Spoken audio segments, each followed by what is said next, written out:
Pull on up a chair. You're at Camp Video Games, y'all. Government are all Nazis! So if that happens, we lose. Well, hey there, campers. Gather round. As you all know, here at Camp Video Games, we talk about video games and their multimedia adaptations. What's that mean? It means first it was a game, and then it was a different thing, such as a TV show or a movie or a comic book or a novel or, a cereal brand. But anyway, Camp Video Games. We're talking about The Last of Us on HBO and the first season of it. I'm Junior Camp Counselor Sean. That there is Junior Camp Counselor Josh. Hey, this is Junior Camp Counselor Josh. Normally I give hiking advice, camping advice, That's right.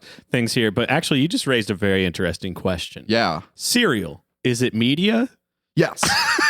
You remember that? That was a great podcast. Oh, yeah, that's a good point. Cereal. Yeah. Adnan is out of jail, I believe, because of that podcast. Free my man. Or did they put him back in jail? I don't know. It doesn't matter. I didn't eat that one.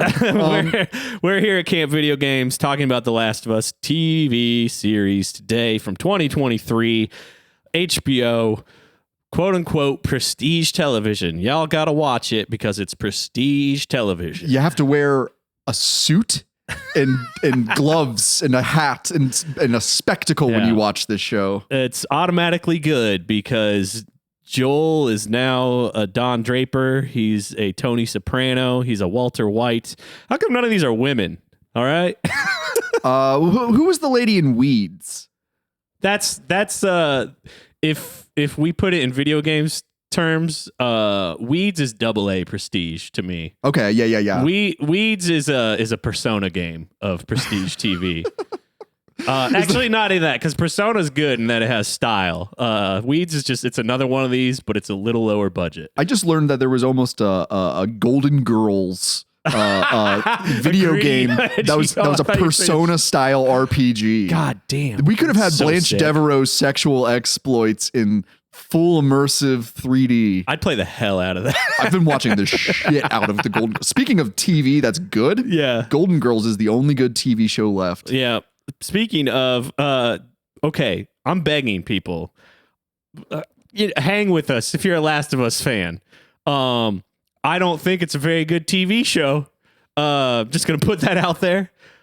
But I hope you are open to criticism. I will have nice things to say. I'm just gonna say that flat out at the beginning of this. Josh watched the entire season 1 of the show, and I watched the first 4 episodes.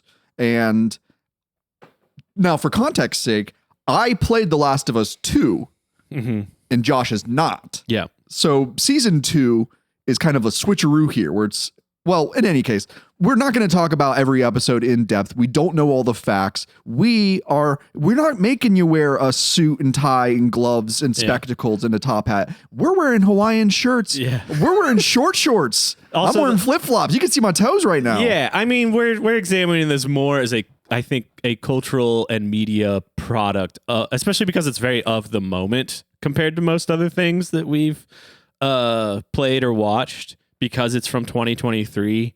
Is there anything as new as that we've covered? I don't think so. We played Super Mario Wonder.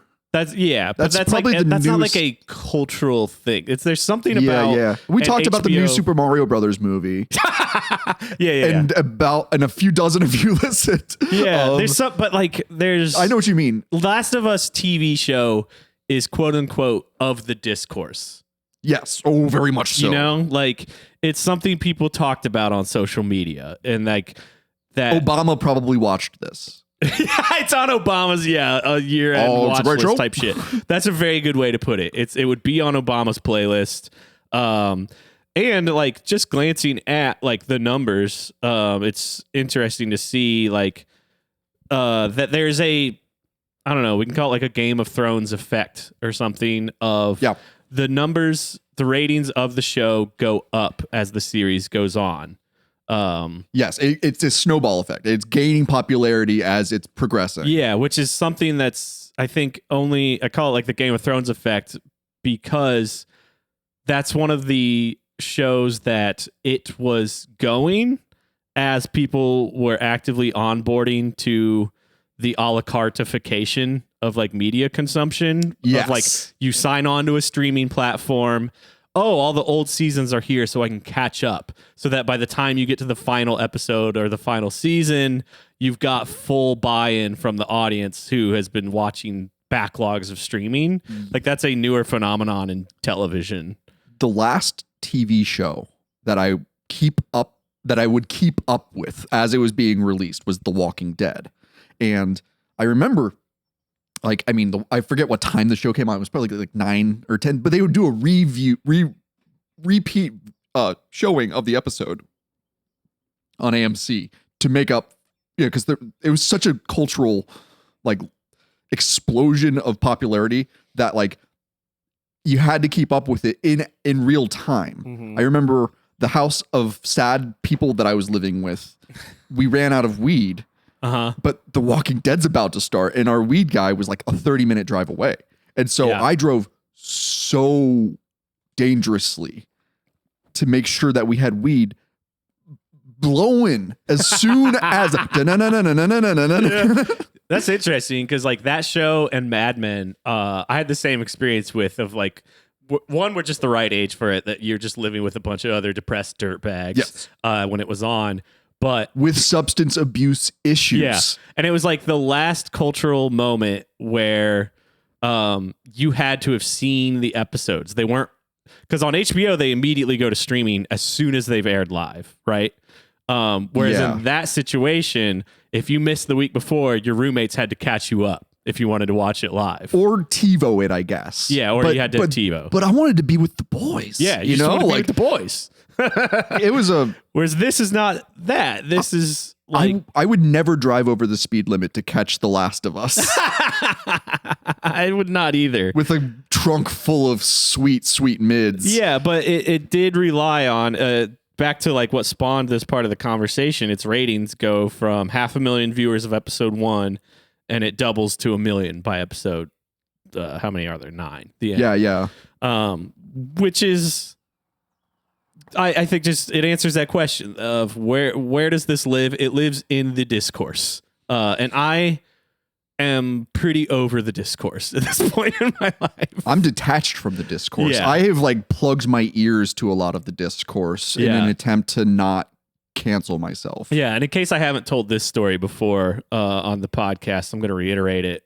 I talk about this at work a lot. I work in progressive media, we'll call it, and I talk all the time about like what is the culture like right now for media consumption, and there's this amazing graph of where somebody pulled all this data of how many think pieces have been. They did this ratio. How many think pieces have been written about the show in like institutional media versus its viewership, and so like, if you're in like the bottom left quadrant, that means tons and tons and tons of think pieces have been written about your show, and no one watched no it. one's fucking watching it. Yeah. And the top right quadrant, it's almost like it's aligned with like the political compass, basically. Sure. The top right quadrant is everybody's fucking watching about it. Nobody in institutional media is talking about it. So the top left would be everyone's talking about it, but no one's watching it.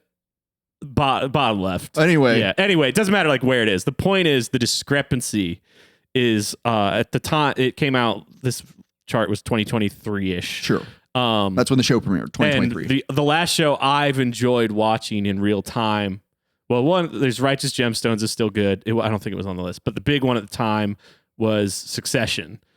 Everybody's fucking writing about Succession. Its numbers are like, I don't know, like maybe 3 million people, which is nothing.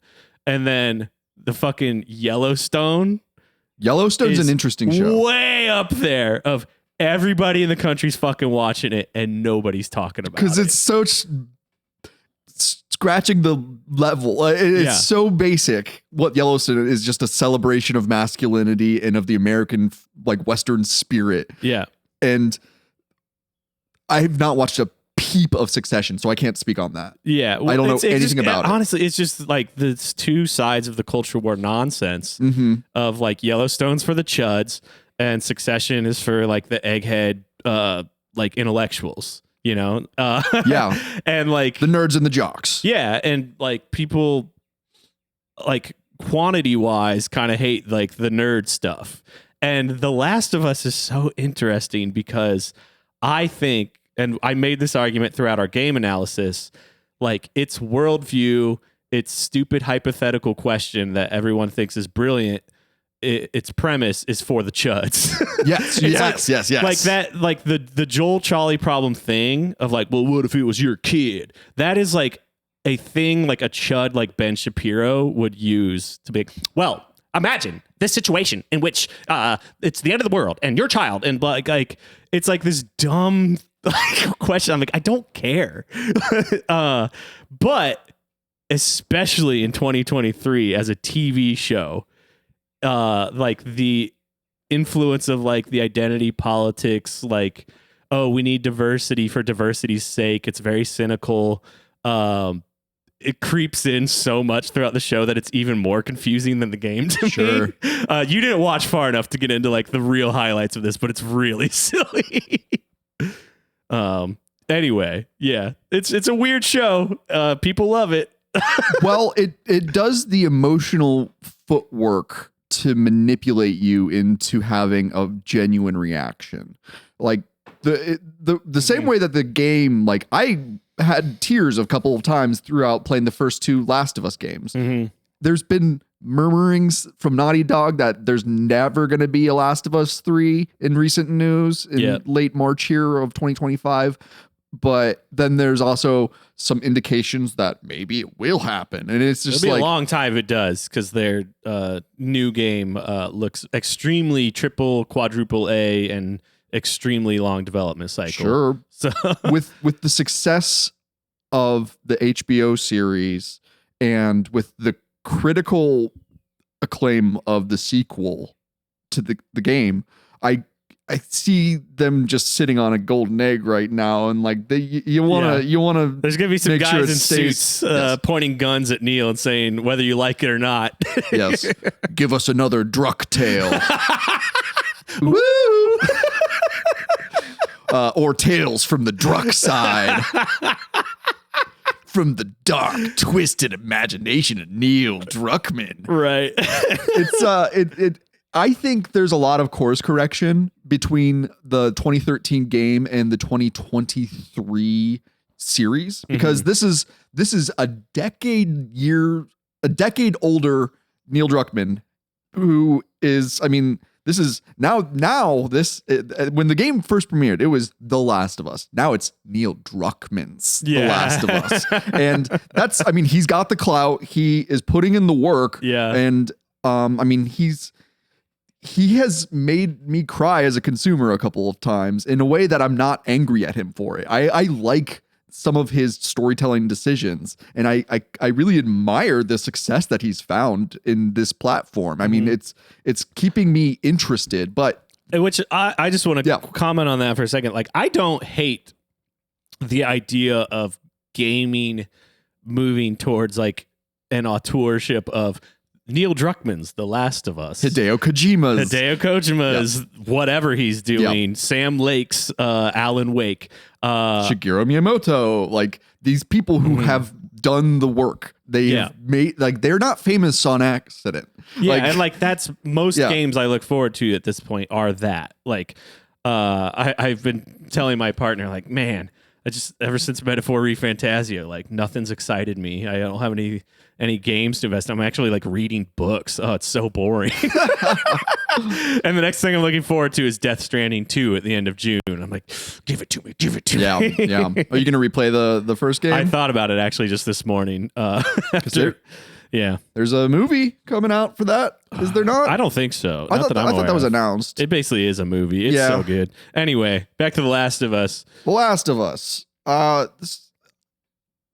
Some changes that immediately stood out to me is that the pandemic, whatever, the cordyceps infection outbreak, it occurs in 2003 instead of 2013. And from what I saw, it doesn't seem to make that big of a difference. But immediately, campers, I don't know if we mentioned this already, but we did a 4-part discussion on The Last of Us game, the first one, the 2013 or the 2019 or whatever remaster remakes that there are. We talked our way through the story beat by beat, and we'll link to that in the whatever. Yeah, if you want our analysis of The Last of Us story, that's what you should go listen to. Yeah. This is us now. See, we're here to pick up on the little clues and like hints at what Druckmann's getting at. Oh yeah, this show so raised the flag that if you listen to this podcast when we talk about adaptations of like what am I looking for as a media consumer in an adaptation, it so wildly hits and misses the mark. More misses than hits. Yeah. But when it hits it so right. Yep. Which was probably what we'll talk about for most of this episode. I'm really looking forward to it. So if you haven't, for some reason, if you haven't listened to every episode of Camp Video Games, my biggest hit is independently produced A Fox in Space. Oof. Because it takes the property and it builds a world from these things that were left almost as abstractions. Yes. And makes it feel so lived in. It answers like questions like a fan fiction would almost. Of like, it is fan fiction. Because it is fan fiction, but like, what are these people's lives like outside of what we saw?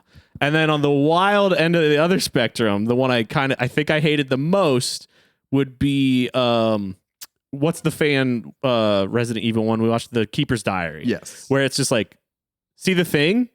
It's from the game. We did the thing from the game. Yes. That's like, and it's so funny that like when Druckmann has his hands on the wheel of the show, it's see, we did the thing.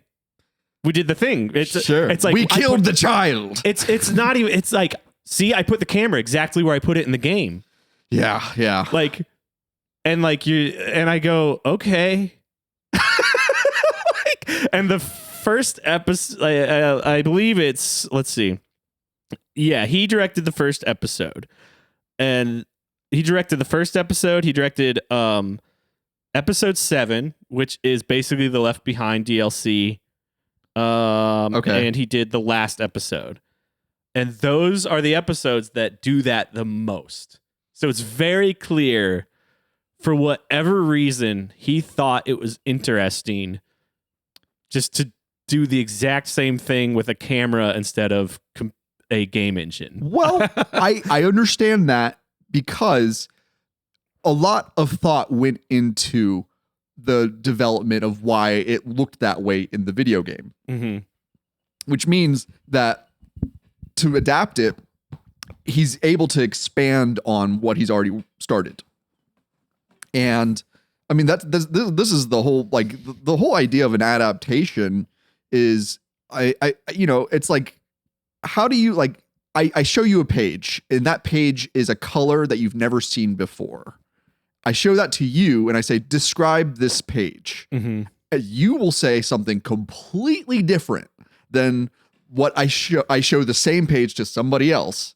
Describe what you see on this page. They will give you a completely different story than what you come up with. So when you're adapting something, you're saying to somebody, make sense of this through your worldview, through your lens. Mm-hmm. That's why adaptations are why some of the best films are adaptations of novels and of literary works. That, like, it's because, like, Stanley Kubrick read Stephen King's The Shining and he's like, I can do better. Yeah. And he did. My God. I was thinking about saving this to recommendations at the end, but I just watched Miyazaki's The Wind Rises. Oh, I started. God. Boy. Okay. Yeah. Which was supposed to be his last film, and then he decided, no, I got one more thing to say, and he did The Boy and the Heron, which is, I'm pretty sure it's just like an adaptation of this aviation engineer's, like, sort of a memoir, either about him or by him, that very much is like this is the perspective of this animation genius on this guy's story. Yeah.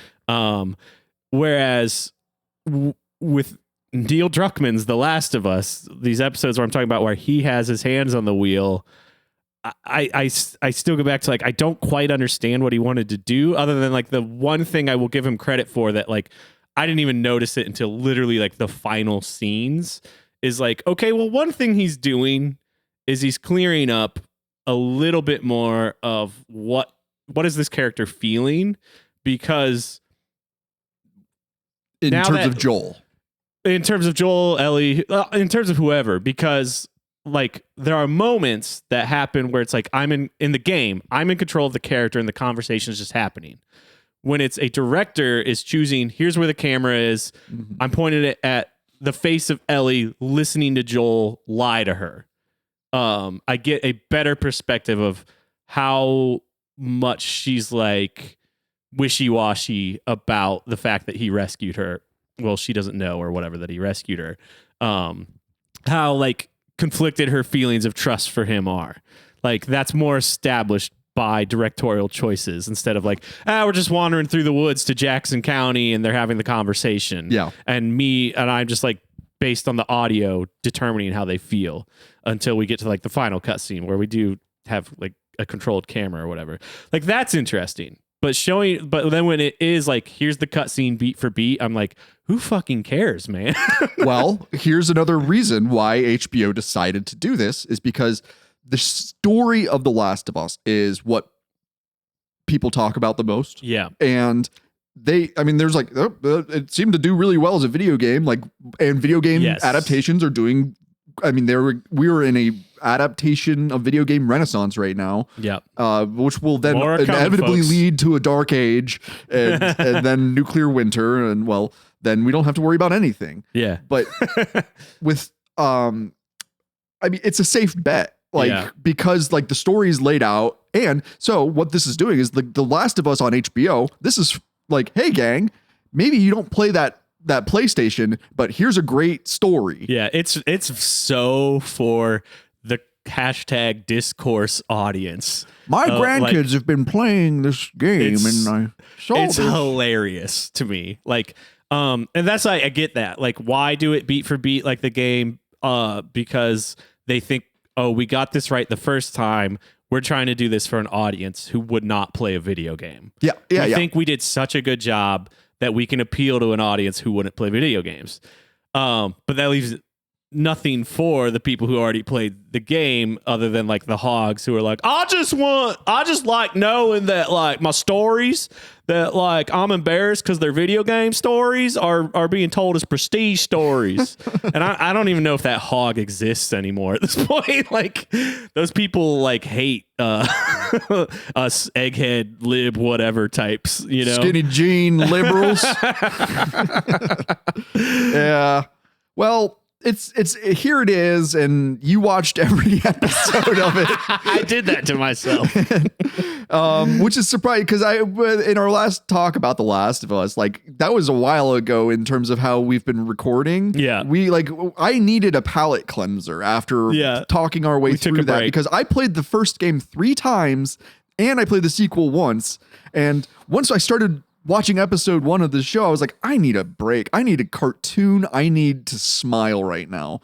And going back to it after having a nice little palate cleanser, that's a little foreshadowing onto what will be next here at Camp Video Games. It's light, it's pleasant, it's colorful, and it's absolutely mega. But The Last of Us on HBO is still prestige television. It's got the attention to detail that the first episode is like the length of a film. Yeah. And I really don't like that with TV shows. Like we think we did such a good job, we're gonna make it 3 times as long as the rest of the episodes. Yeah, don't do that. Like start off with appetizers, little bites. Like we get like every show has to have like director's cut episodes, which is just like, it's not what I signed up for in a TV show. I watch a TV show because I know I've got 45 minutes and I just want to kill some time. Right. Jeopardy, 24 minutes. Perfect. I've been watching Jeopardy every day Yeah. every weekday for the last few years, and it's a nice routine. Yeah. It makes me better than most people.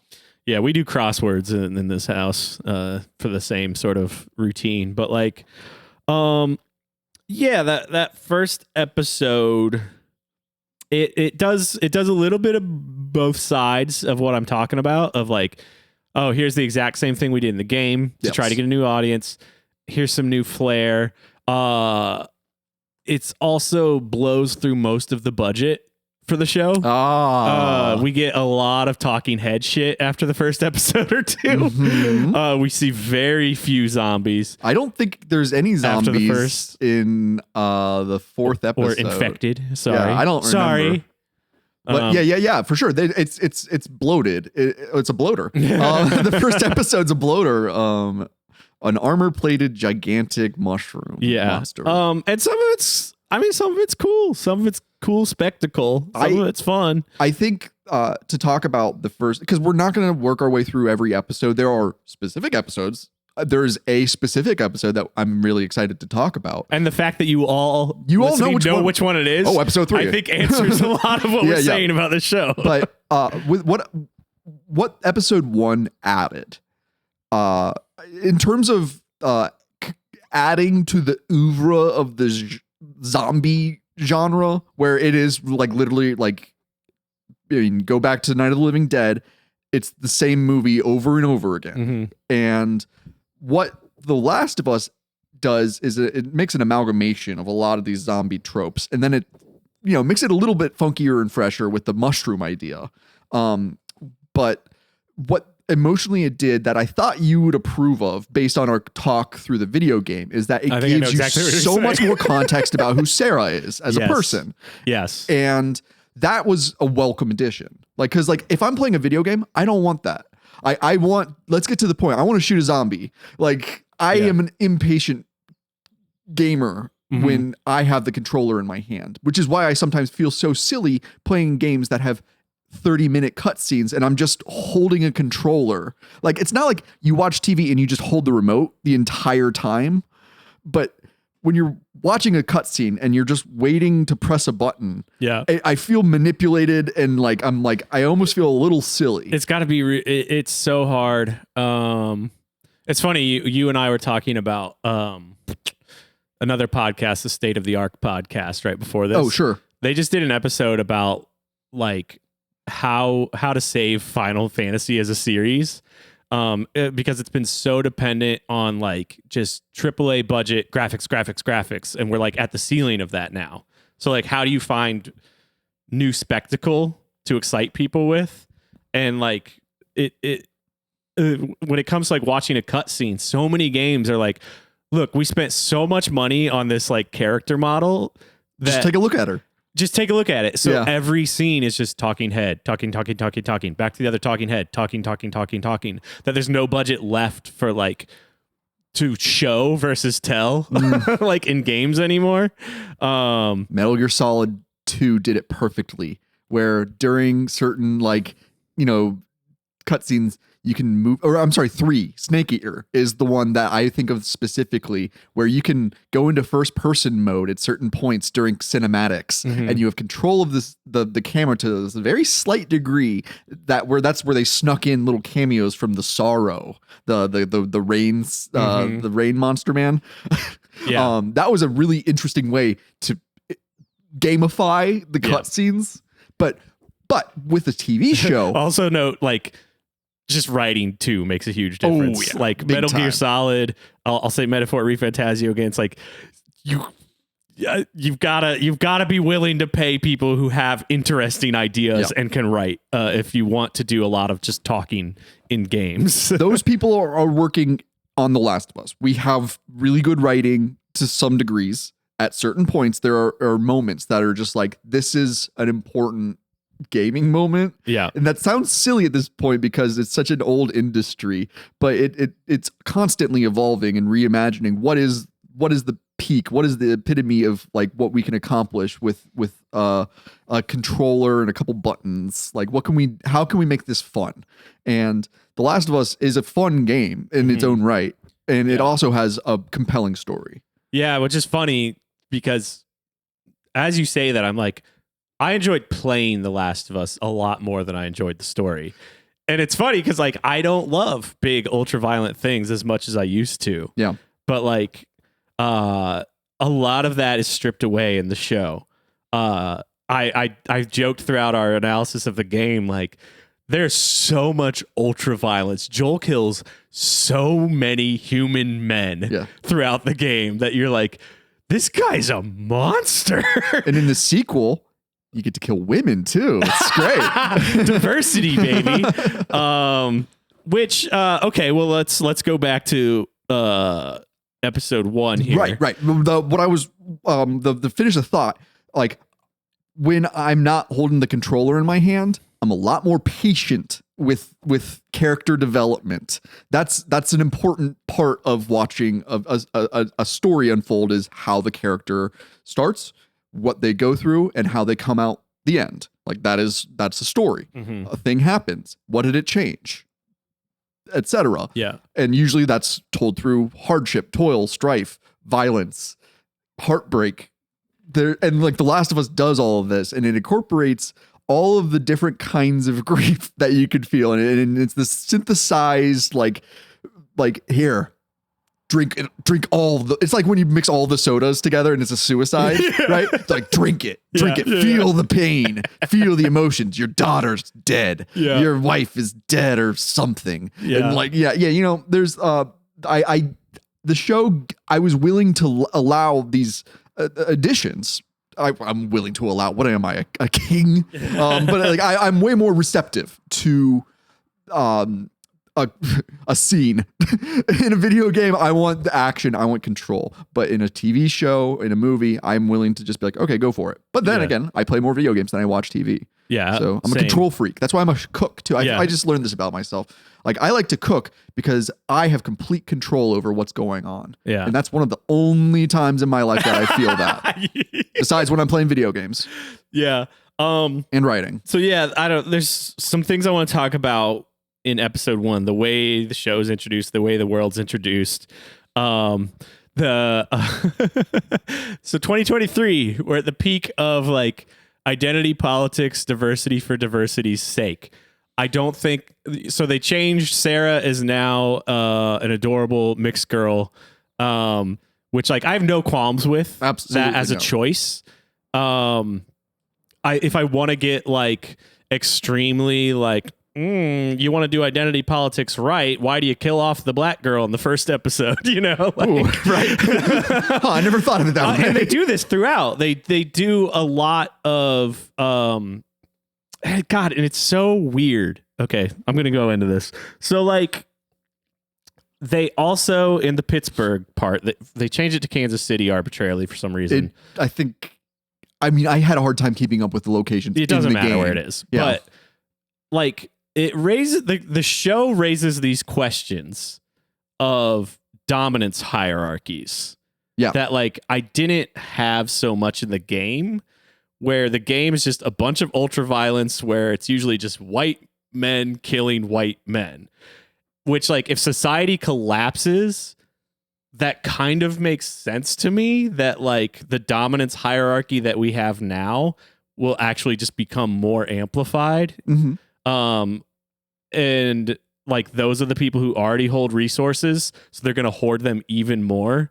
And so like our racism, our patriarchy is going to amplify if society collapses in that way. But the show, because it's 2023 and we've just got to do like arbitrary diversity, it does this stupid plot line in the game is the Pittsburgh section. It's like episodes 4, 5, and part of 6 or something. Yeah. The Sam Henry stuff. Where for some reason the hunters are led by like Kathleen, like a Minnesota suburban wine mom. I'm so happy you brought and her they up. never justify like how this happened, because our understanding of the world and its dominance hierarchies are like, this woman would not be in this position where she is ordering around this like guy who looks like he's in a right-wing militia. Yes. And like, I know exactly who you're talking I'm not about. saying what exists and like that understanding of the world is good, but I'm saying that is our understanding of the world. And like, I don't other than like we just did it just so that we can say, look, we have a quote strong female character, and I'm like, if that's your reason, that's so fucking stupid. Because she's like not a good strong female character. She's a villain. I have to introduce a couple of counterpoints, I guess. Yeah. In the world of The Last of Us, every authority role is held by a woman. In the game? The leader of the Fireflies is Marlene. Yeah, which I want you to lay this out, but I also want to add, like, there is a cultural dynamic of the people who accept living in the Fedra zone are like our real world chuds, and the Fireflies are like all these like egghead like grad students. Yeah. Armchair revolutionaries. They're like people like us. Like, I sit around and read books all day, therefore I know the best way to live. Let's see. In Jackson, that's where Tommy's living. Mm-hmm. His wife is the leader. I forget her name right now. But that makes sense. And God, when they do the Jackson thing in the show, they straight up say, like, you could even call it communism and stare like straight into the camera thing. They actually use the word communism, and Joel's like, he gets all like shivery about it. So like that I get if like over, it's still supposed to be 20 years, I think, right? It's still 20 years, yeah. If like a pocket of society has resolved like the sort of like dominance hierarchy issues of our real world, and there's one pocket that like I buy that, you know. And maybe I just didn't notice it in the game as much. Sure. Yeah. Okay. A thought just occurred to me is as to why the outbreak occurs in 2003 instead of in 2013 as it does in the game. Is because the show came out in 2023. This is taking place in 2023, and it's basically saying, what if society completely shut down after 9/11? Like that's the basic, like, you know, comfort space that we have from that, where it's just like, oh, you know, like 9/11 was kind of like a zombie apocalypse in the sense that like the city was like devastated and shut down for a while, and like so many and like when. And I talk a lot on this podcast about it as like a cultural hinge point. Of course. Like when it's just like we just ceded all territory to a certain cultural dominance. Yeah.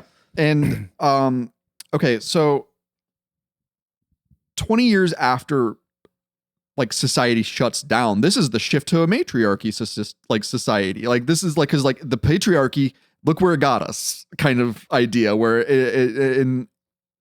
in terms of who's in charge and doing the work to try to make things what they think is better, and not just stay loyal to the old guard, which is what Fedra is. Like people working for Fedra are also, it seems like in game universe, like they are compelled. Like it's like if you live in the quarantine zone, there is compulsive federal or military like service, like in Israel, or like in other places. They actually explore that in the show in the flashback Left Behind episode.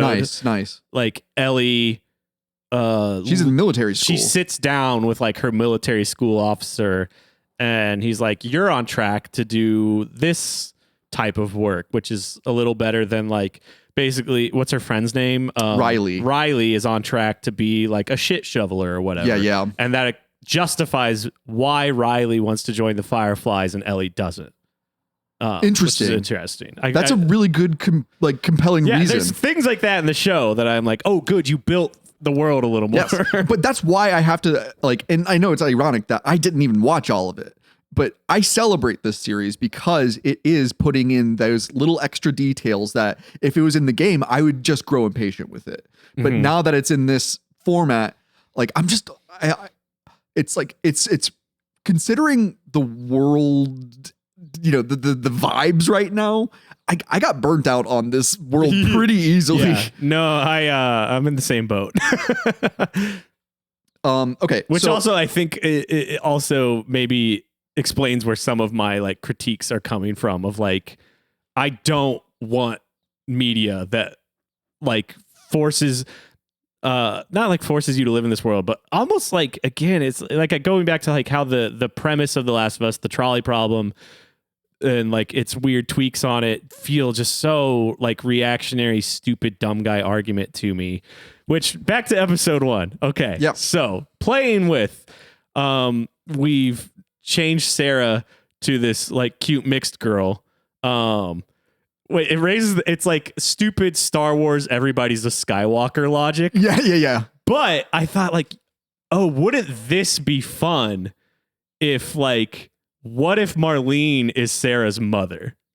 Oh my God. And like Marlene. Yeah. And like, I usually hate this theory crafting, but I think it becomes interesting. It's like, and Marlene in the final moments with Joel being like, you've got to let her go for the greater good as Sarah's mother is a much more interesting conflict to me than just being like, what would you do if it was your daughter?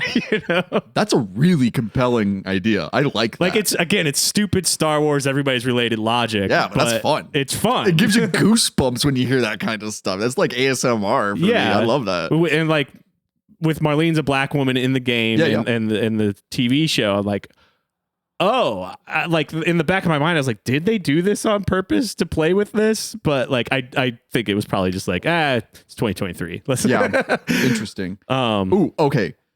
The first scene of the show where you've got this like Dick Cavett style talk show where with Big Head from Silicon Valley as Dick Cavett. Where well what they do is basically this is taking place in like the 60s, 1968.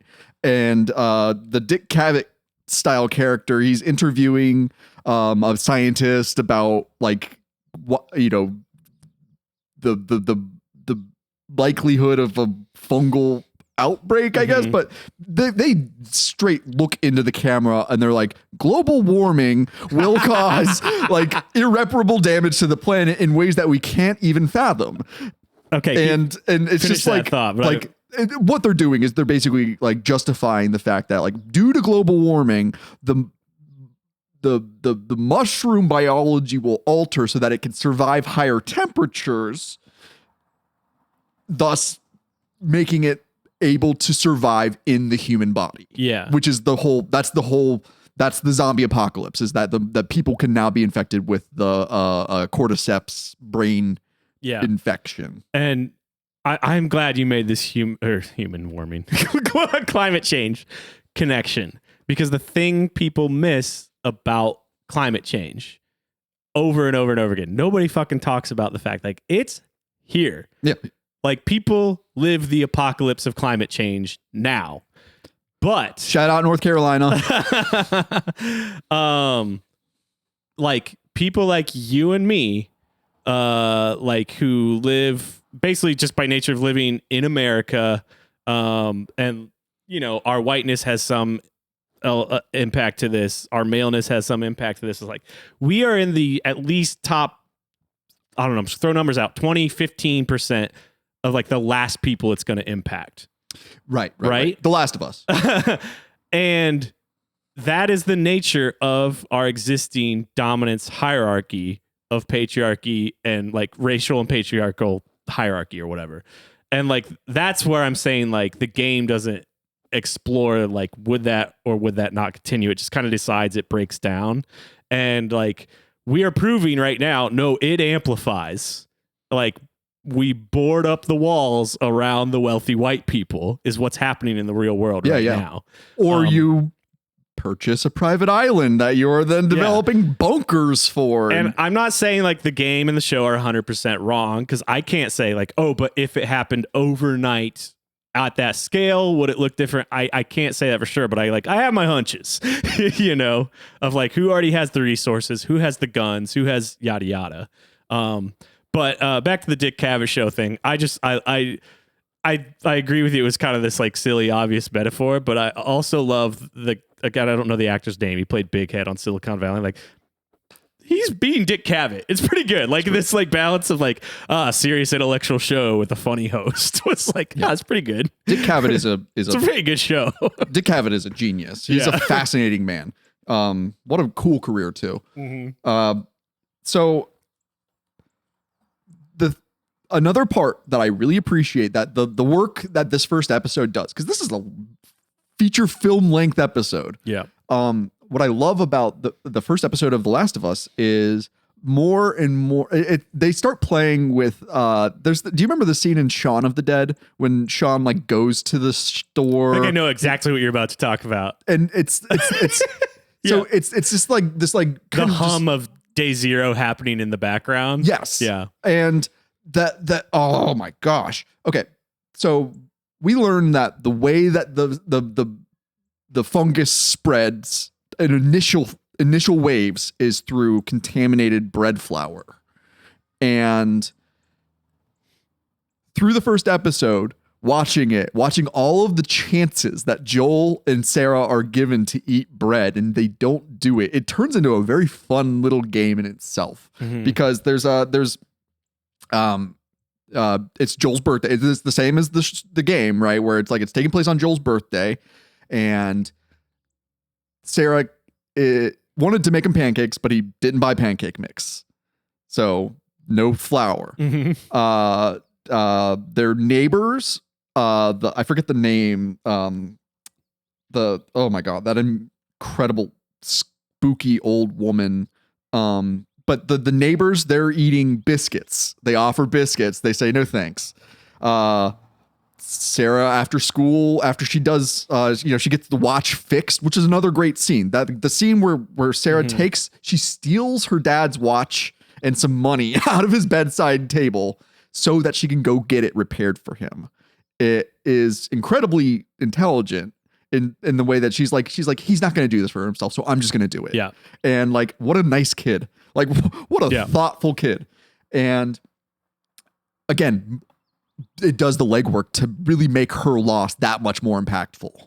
Yeah. And after school, Sarah goes and she's baking cookies with the neighbors, and they're raisin cookies. Fuck raisin cookies. I don't want to eat a fucking raisin cookie. It's like, there's so many little times where it's just like, that's life and death. It's like, it could be this or death. Like it's this or this or this. It's so like the and this is leading toward what I think is one of the funnest parts about what this introduces is that this is anti-communion. This is all Christians die as a result of this infection.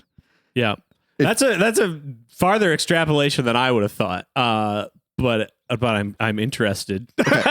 I'm going to break it down. Yeah. Did you want to bring up a different point before I start freaking out? No, you already we just alluded to just that sort of like the background hum of like what Day Zero is like was like, it didn't really interest me because I've like seen it in Shaun of the Dead, but I was like, it is kind of what I needed for this story to feel more competent and to feel earned when you kill her off at the end, which again, it's like, I knew it was coming. I still felt emotionally manipulative, but I was like, at least you kind of earned it. That's kind of really they earned it. They earned it this time. Yeah. Okay. So yeast is a fungus that multiplies and it takes things and converts it to other things. It's why we have leavened bread. It's why we have wine. These like the foundation of Christianity is basically just people didn't understand how fermentation works. And they think that by turning water into wine, it's just like, no, it's just fermentation, buddy. Like you just add some grapes to some water and let it go. You don't even need to add the water. Now I like imagining like the actual story is Jesus understood fermentation. He's like, everybody come back in like 3 months. I promise I'm going to turn this water into wine. Yeah. And also we'll have some like overpriced pizza. He's opening a craft brewery. I'm trying to make a dumb joke. We're going to throw axes. It's going to be sick, dude. I'm a veteran and I'm opening a brewery. Okay. So communion wafers, you eat of the body and you drink of the blood. Both the things that require, well, I don't think communion wafers are leavened bread. They're unleavened. Yeah. But when you break bread, like Catholic church. Yeah. I've been to, I think, Protestant churches that are just like, this is just a symbolic bread. But they don't believe, that's the big difference. They don't believe, blah, blah, blah. Anyway, I think that Neil Druckmann is making this is rapture happening, where all the Christians get, quote unquote, taken away. And then it's just us sinners left at the end, the last of us, the people who did not eat the bread, the people who did not like get the infection that way. Everybody, it's rapture. You remember Left Behind? Yep. Oh, is that not the title of the DLC? And Left Behind is all about what if the rapture happens? What do the people left behind do? And this is just, I thought it was incredibly clever. I really celebrate that aspect of what the show is doing. It took this silly virus where it's like, okay, if people start acting crazy and biting their neighbors, it's not, because like I believe in game universe, like it's like 5 days and then that's it. Society is wiped out. That is not gonna happen in like that. If in a traditional zombie virus outbreak, that's not happening. Like people have too many guns and people are ready for that. Like that is not gonna happen to, like, it's not gonna wipe out civilization. Mm-hmm. But if they're eating tainted food sources, and it's like going right back to like the most common food source, flour, from Jakarta, I guess. I thought that was really clever. And I really like, that's most of my notes, was just like, it looks like a crazy person with red twine being like, Christianity is the villain again. Oh man, this is interesting. It's interesting to think of this as, I would venture to guess there's something to this. I don't know. How deep do I want to get into, like, again, like thinking about Druckmann as like an Israeli, people arguing about how Zionist is he, and like the Zionist movement in our world right now, such a forefront of it is actually evangelical Christians who want to trigger the rapture because they think if we do this last step of building the temple and the red heifer, like there are people trying to genetically breed red heifers to trigger the rapture right now. I'm about to have a panic attack. I hate that they vote. I'm like, like that is a very interesting thing to think of, you know, like more likely than not, he's bought into some degree of Zionism writer of this, like playing with his story being a rapture story. I don't know. That's very, it's very like, oh, who knows? But I feel your evidence is sound. Thank you. Like, I don't know. I mean, that's like, once I made those connections while watching this episode, it's really hard to watch TV with me. I'm not like for me, like, this is why we have this podcast. Because we both do this. Because I pause and I've got this notebook full. Oh God. Yeah, I'm like, that's the thing. Oh boy. This notebook started with our Final Fantasy VII series. And I can't believe it. I thought I would fill more pages, but yeah, I've been working off instincts lately. That's it. Yeah. Excuse me. I don't know. Anything else on that before we move on to other components of the Last of Us series here? I thought that the infected grandma scene was one of the best zombie transformations that I've seen, where Sarah's in the foreground and in the background you see old Nana, who is like, what's the word? Well, she's like wheelchair bound and she's like super old, and she looks a lot like my grandmother. Which was a little like, I was like, oh, okay, cool. But like, I think she's, and like my grandmother, she has like severe dementia and she's just, you know, kind of nonverbal, and you just see her in the background, like this like unhuman, like convulsion take over. But because she's so small and frail and weak, like she's not just like jumping at everybody yet. And it's not until Joel kills her and Sarah's just like, you just killed Mrs. Abner or whatever. It was a really effective way to be like, no, this is how the zombies work. Yeah. Episode 1 ends like, I mean, so, well, you'd think it would end with the death of Sarah, but then it goes into the 20 years later part where you see, I guess Sarah, they get like hit by a plane or something in the first episode. Like a plane crashes and the debris is what hits their car. Yeah, it's so like, that was weird. Again, back to that comment about like that we blew the whole budget on episodes 1 and 2. CG airplane destruction. Just to make a couple weird spectacle changes that like don't really add anything. Other than like there's a couple shots in episodes 1 or 2 of like, oh, here's a horde of infected. Like episode 2, they're going through Boston and like they do something that triggers this like horde of infected they thought was completely harmless is just like, what? And like locks onto them. That's right, because they have like a hive mind. Yeah, to show like introduce this like hive mind mentality that's interesting, but like because that's not the case in this game. not as much, no. But they kind of just blew the whole budget on like those couple moments. Yeah, yeah. One connection that I made, right? So when Sarah gives Joel the watch, he's like, "Where'd you get the money for this?" She's like, "Oh, I sell hardcore drugs." Yeah. I'm thinking the game specifically because I've experienced that scene more often. Yeah. But I know that line is repeated in the show. Lots of lines repeated. Yeah, That's what I mean, it's a good script, so use it, you know. But with Joel, 20 years later, he's selling hard drugs. He's now a drug dealer. Yeah. He's a smuggler, but a smuggler is a drug dealer, Mhm. and it adds a little like irony to it, where it's like, "Oh, how'd you get money for this watch?" "Ah, I sell drugs." It's like, well, now I sell drugs, and he's selling drugs to cops, and the cop, the federal military cop guy, he's like, he's got a pill problem. He's addicted to opioids. I don't know the difference. He's addicted to pills. He's a good Midwesterner. And One of us. Smoke weed, everybody. Stick to weed.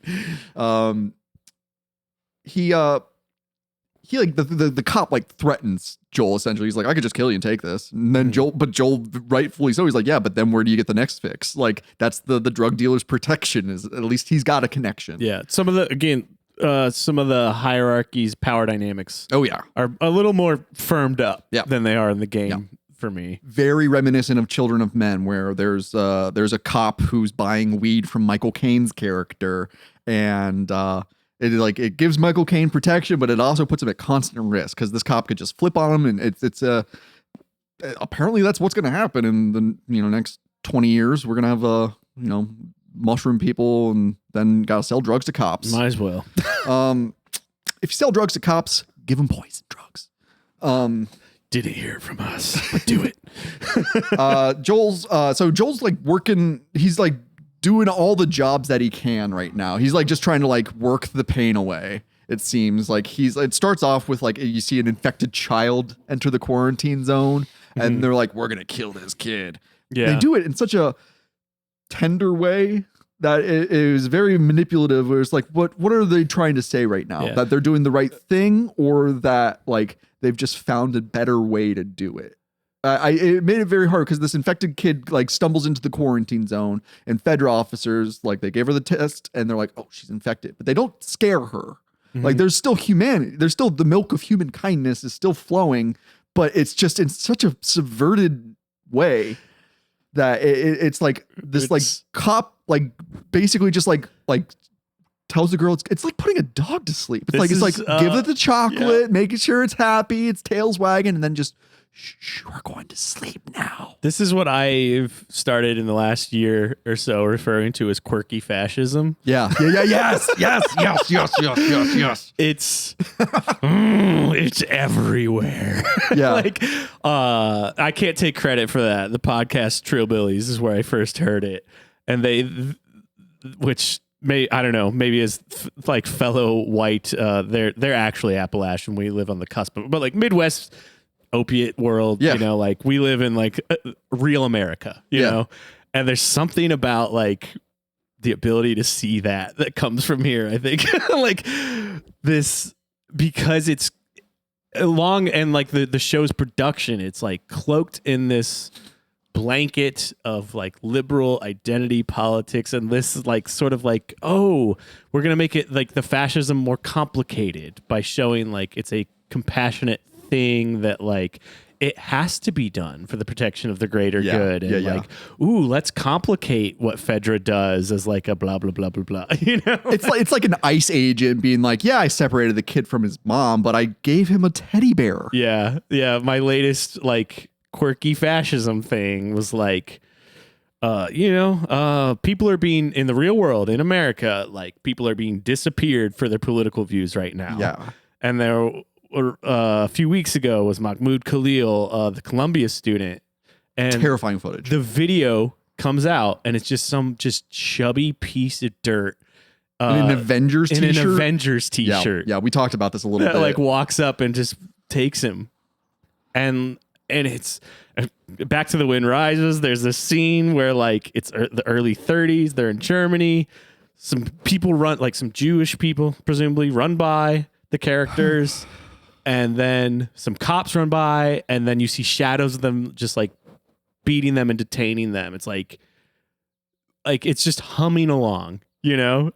And like this scene in the show feels very representative of this, of like, this is just how it is. Like, what are you going to do about it? You know?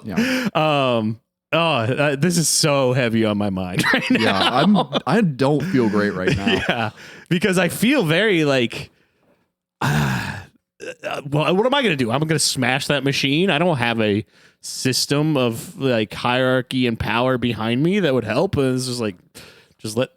So they just couch it in quirkiness and put it in a TV show. You just like, it's so weird. Let's talk about the best episode of this series, because I mean, what else happens in this? I mean, it's the story of The Last of Us. So like, if you're listening to this at this point, you've played the game probably, or you've watched the show. So we're not gonna do the whole thing. It's like the moments that really stuck out in the early episodes. The cold open in the second episode where it's in Jakarta. Yeah, and there's that mushroom biologist. Like, at first I was like, what are they doing here? Why are they wasting my time? Where's Joel and Ellie? And then it's just her. Like it's you know, she's like looking at patient zero, or one of the patient zeros, because it's like the flower processing facility, a person went crazy and bit their worker, and then they got locked into a bathroom, and like very scary stuff. Like I've worked in like factory settings where it's like I've seen people like lose their mind because they were like on too many like pills. And it's just like where people had to like hold them down and like wait till the cops came. Bad stuff. And in this case, like they're having this mushroom biologist like consult on a corpse that is infected with the mushrooms. And it all seemed like a waste of time until it led up to the very final moment where they're like, what do we do? And she's like, we have to bomb this place. We have to kill everybody here. I'd like to go home and be with my family now. It's just like, they really use the time so wisely in that way, where it's just like, what are we doing? Like, why are we here? This is not even close to what's in the games at all. We don't have any indication that it was spread through flour or that it came from Jakarta. I think there was like talks of it starting in the South, is as close as they got to it. Episode 2, blah, blah, blah. Tess dies, blah, blah, blah. Like, it's just more zombie stuff where she's just trying to light the lighter. Instead of federal officers gunning her down, she's like covered herself in gasoline and is going to blow the place up to like give Joel and Ellie a fighting chance after she's infected. It's a zombie movie. It is just another like made for TV zombie movie. Again, that's like along with episode 1, that's the biggest budget episode. Lot of visual spectacle, lot of scenic design and makeup, and which they do a good job of for the most part. That like I didn't feel a lot of times I'm looking at like a CGI representation of the world. Yeah, like they would zoom in and like build a space that is as nasty and, you know, as the world would be. Anyway, and yeah, when they zoom out and show nature, it works. It's like it's not the greatest looking thing in the world, but like it does the job effectively of that the game does, of like nature is taking over, and it's beautiful in its own weary way. But yeah, that's episode 2. Episode 3 is the one that's interesting. I just had an epiphany. Yeah, we've been fooling ourselves for the last, how long has Prestige TV been a thing? 15 years? Well, if we say The Sopranos is the real beginning of it. It's like 06 when it started? You know? 25 years? Yeah. Okay. Prestige TV is just a different way of... Prestige TV is just made for TV movies. Yeah.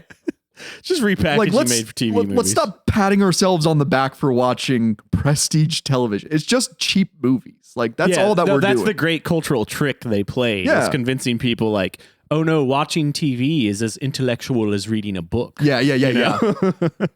I was just thinking, like, you know, made for TV movies are just hilariously like bad a lot of the time. Mm-hmm. Like the Hallmark movies, and like, you know, I think specifically like the Salem's Lot made for TV movie from the 70s. It was a really like that's one of the best ones, but it's like a 4-hour long movie. And you watch it, you're like, this looks cheap. That's The Last of Us at some points where it's like, I mean, I think there's another reason why post-apocalyptic TV shows are so popular because set decorators love it. You just throw some garbage together and then you got a set. Yeah.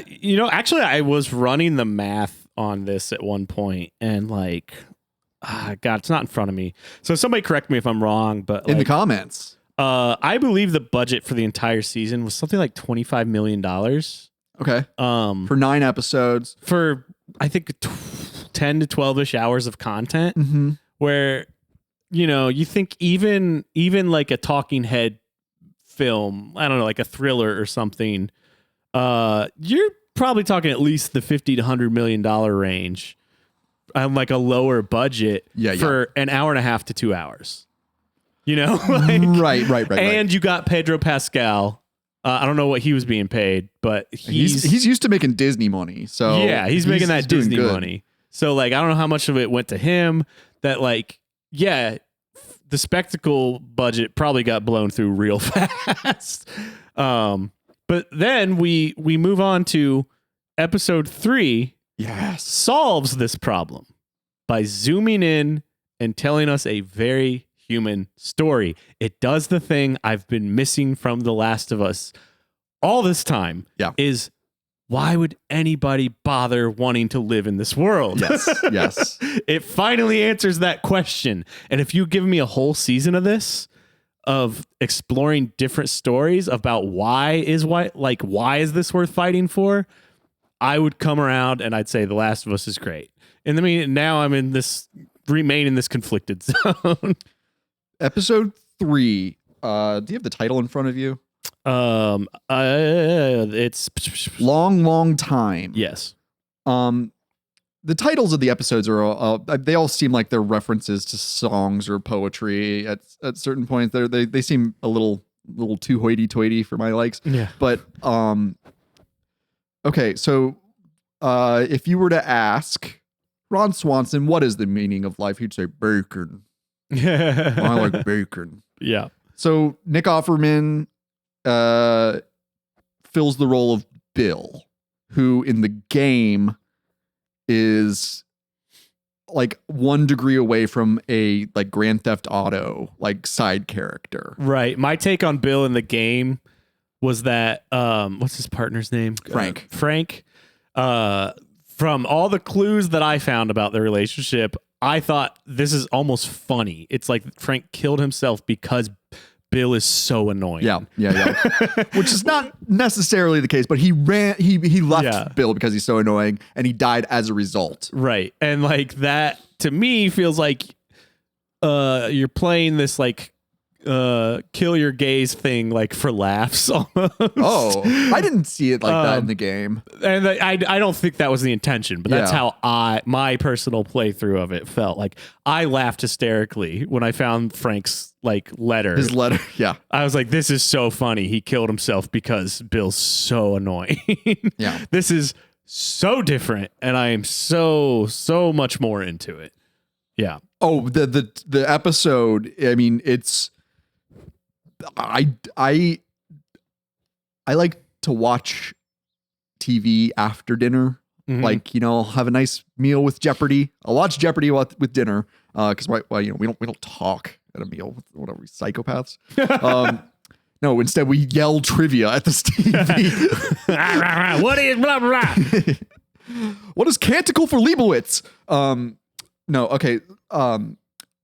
And I was like, oh, like Sarah, Jesus Christ, my wife. I'm like, hey babe, like let's watch an episode of The Last of Us. She's like, oh, cool.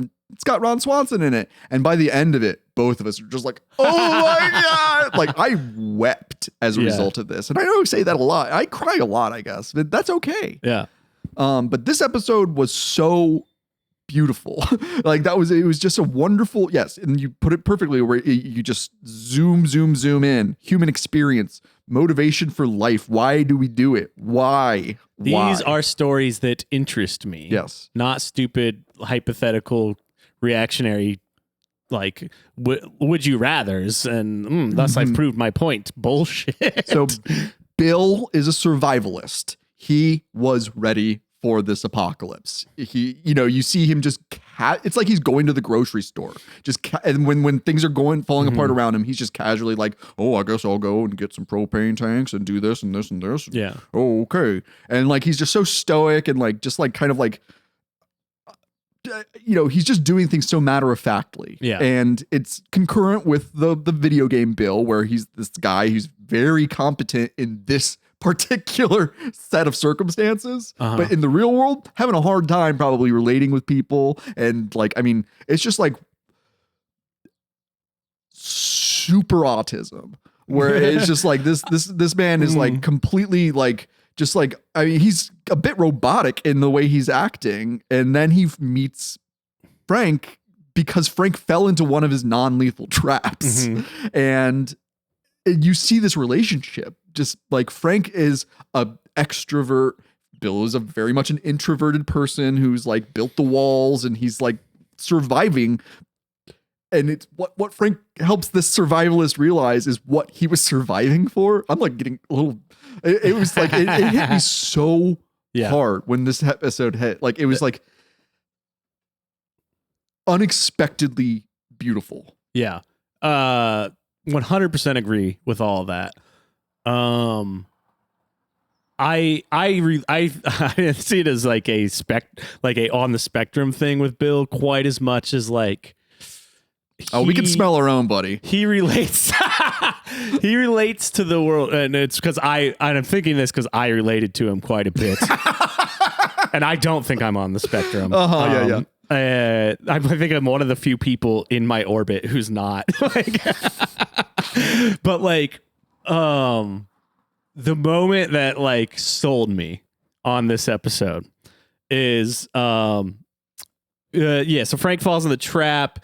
And Bill is very cautiously like starts like almost like dropping him breadcrumbs of provision, and just keeps giving a little bit more.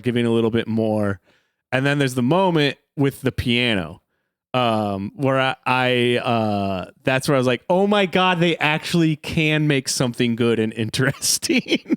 I don't know how much of this is Nick Offerman just being Nick Offerman and he's an actually good actor. How much was the writing? But like the moment where Frank's like, like, oh, I love this song or whatever. And he starts playing it. And it's the Linda Ronstadt song the episode's named after. And he's like punching through it the way somebody, an advanced intermediate sight reading person would read what's on the page. Yeah. And it's competent. You can understand it's this song. And Bill's like getting irked by it. And finally like pushes him off and immediately plays it with the emotion that it means to him. And you go, oh, he cares about beautiful things in the world. Yeah. That's why he's still alive. There's something about the fleeting beauties of the world that keep him going. And this is why I relate to him I did too. I very much so. And like things like being as beautiful as they deserve to be.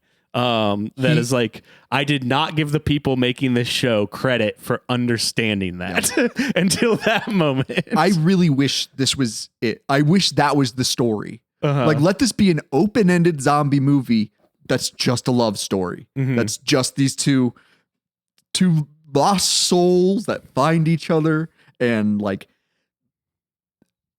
allow themselves to be vulnerable in a time when everyone is running around with guns and flamethrowers and fire bombs and electric fences. A few details, because I have dipped my toe in the survivalist algorithm. Okay, I'm interested here because I have a few minor critiques, but I want to hear your thoughts. Mine are not critiques as much as they're just observations. The first and last meal that Bill and Frank have together, it's like a roasted rabbit with Beaujolais, and I forget the size, but it's always funny if you eat rabbit with carrots. I just think that's kind of funny. Yeah. You're like, yeah, what's up, Doc? I'll show you what's up, rabbit. Rabbit's delicious. Have you had rabbit? Not in a long time. I've had it once or twice. So. My grandmother used to make a dish called Hassenpfeffer, which is a stewed rabbit with pepper in a red wine sauce. It's delicious. But the reason that they eat rabbit so much is because it's the easiest protein for a amateur farmer to raise.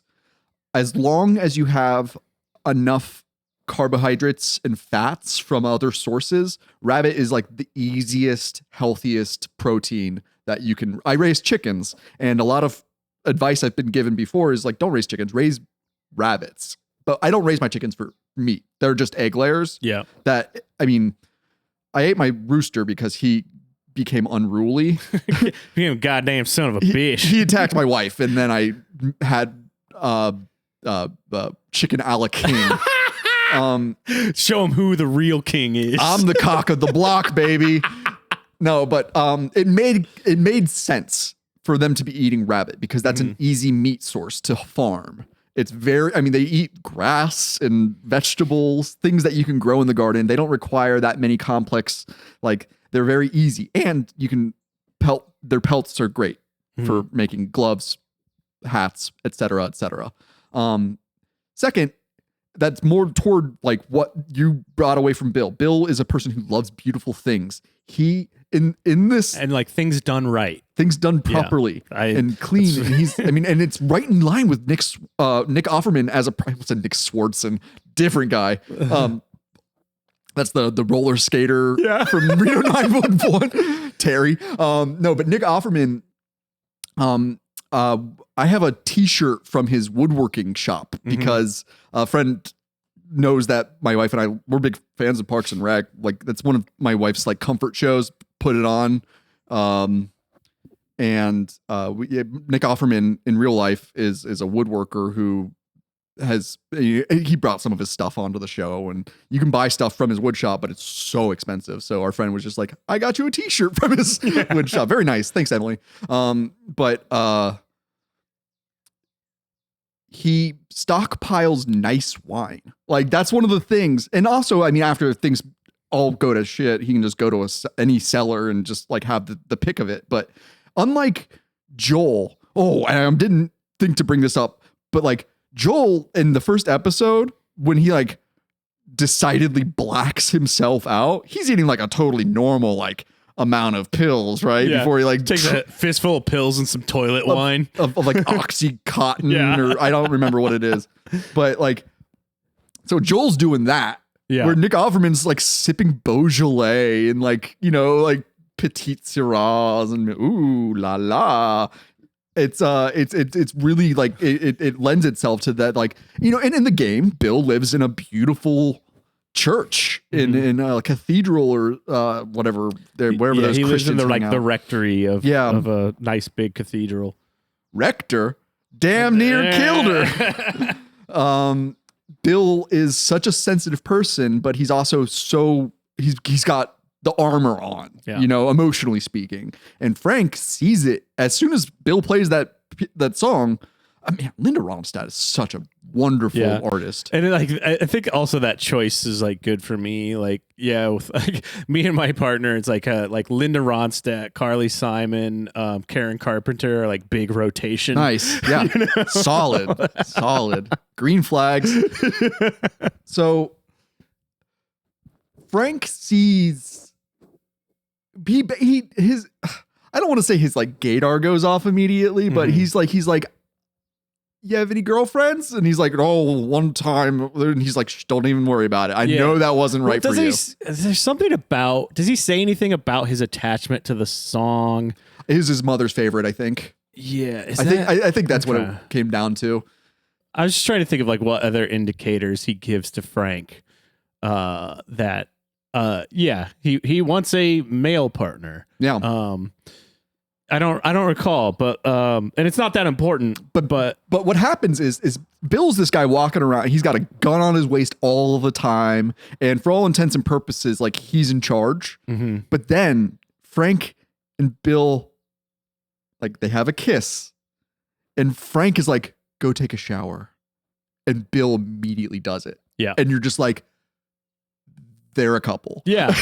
Like there's a very the dynamic animus like fulfilling like elements of the masculine, the feminine, and not that to say that like, if if a homosexual relationship One is- of them's the girl. yeah, not like that's not what I'm saying. I know. These are like energies that like I think live and ebb and flow in any like good relationship that I very much appreciated them showing of like why do these two very opposite men like why does that bring positive things to the relationship, the fact that they're so different or that like their strengths are so different. Yeah. They fill parts of each other. This is like Some would describe the yin yang as two halves. Yeah. Others would describe it as a whole. and we were briefly talking about Xenogears before we started recording, which is that game has this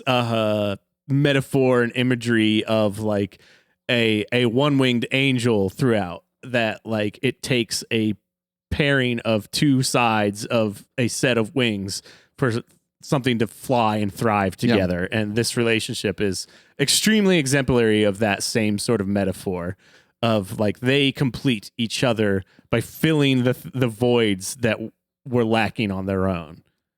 And then we get up close shot of their faces as they are entering each other. Yeah. And it is intense and it's love. It is like them being like, this is right. And there's also something I think about like showing two older, not, you know, Scruffy guys. yeah, like they're scruffy, not like, oh, hard bodied men in a same sex relationship that felt also like refreshing and not like, oh, we're just doing representation. Yeah, Like, yeah. you know, No, that's not diversity for diversity's sake. They're Yeah, just telling. like, there's they're a telling story to be told Yes. here. And what I really love with the difference that this takes with Bill as a character from the video game is that he's a survivalist and he's found his reason to live. He's found what's worth fighting for, what's worth surviving. The game plays the show plays a really clever trick on you where they're being raided. And they just call them raiders in this, which was a talking point during the game where it's like in Fallout, we'd call them raiders. In the game, you call them hunters. They get attacked by hunters and Bill gets shot in the torso, I think in the stomach or somewhere around there. And he immediately is just like, call Joel. Cause we also see the very funny like lunch scene with Tess and Joel, Bill and Frank, like these two people who are living inside the quarantine zone. They make a connection with Bill and Frank who can provide stuff in exchange for other stuff. Like Joel immediately kind of like Tess and Frank wants to go show Tess his garden. And Joel and Bill are kind of like when you and your wife's friend's husband have to like talk at the bar for a little bit. And you're like, oh, I like football. Yeah. I also like football. Yeah. And like, you could argue about like that takes away from what we were saying about like, oh, they're not doing the stereotypical like which one's the wife thing. Yeah. But I like his relationship with Joel developing of like, no, it is good to have a relationship in your life outside of a partner who is filling the voids. It's good to have a relationship that sees eye to eye and has those same skill sets that you can relate to outside of like your relationship with a partner. Yeah. Like I liked that element. And then like you're saying when the hunters, raiders, whatever come, he goes, my partner is not equipped for this, but I've now trust Joel enough. Joel is the next over the years. Joel will protect. That Joel can fulfill that thing that we lack that doesn't really impact our relationship, but it is like a need for community that people have outside of just a intimate relationship or romantic relationship. Bill recognizes that Frank can't survive on his own. Yeah. And he knows that like, you know, I like the way that Frank put it where he's like, I'm not a whore. I'm not having sex with you in exchange for lunch, even if that was a really good lunch. Or he's just like, I am here. If I'm here, I'm here. It's not like at your good graces. Like it's basically just like, oh my God. And then they're wedding at the end. Like it's so the trick that this show plays, we see Bill, he's got this gunshot wound and it looks like he's going to die.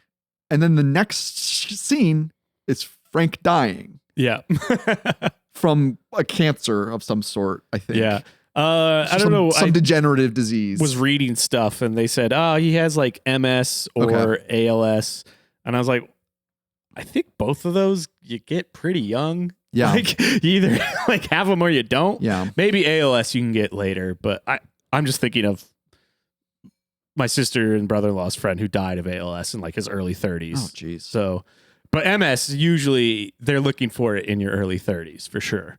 So it's like, I don't know. I thought cancer watching it. I thought that's what I thought. It's just that like they demonstrate the difficulty that Frank is experiencing through like he's getting like through his pill regimen that they're like actively like keeping that Bill is like, did you take the little yellow one and the thing? It's like the way a supportive partner makes sure that you're taking your medicine. It's just like they synthesized an entire lifetime of love into this like very brief moment that just like makes it feel earned when you mourn their loss. Yeah. Like it, one other thing I want to add before you finish that is like we've also seen moments of them being annoyed with each other. Oh, sure. To this point, yeah, too. Frank calling Bill like a conspiracy It theorist. feels more authentic and real. Yeah, the government are all Nazis. Line. 9/11 was an inside job. Very, very memeable, very real. But like, anyway, the fact that we've seen that side too makes like the final like,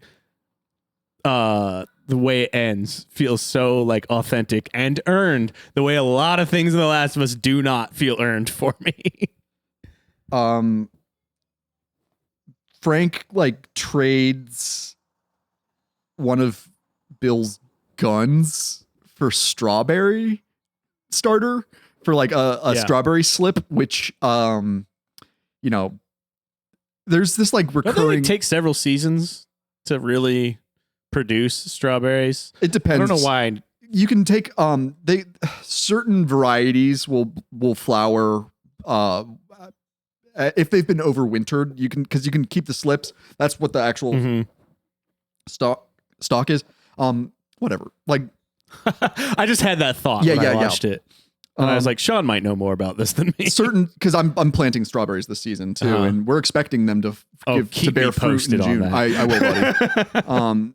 And pine berries as well. They don't taste like pine. They just I will find some very good guns to trade you for those. Yes, but the relationship dynamic where Frank he's like, we've got enough guns, honey. Like, this is my wife talking too. She's like, honey, we don't need, because like, you know, the news keeps hitting, and I'm just like, we need mine is we have enough microphones and guitars and computers. No, dude, the news just keeps hitting me, and I'm just like, we need to invest a couple $1,000s in guns and ammunition.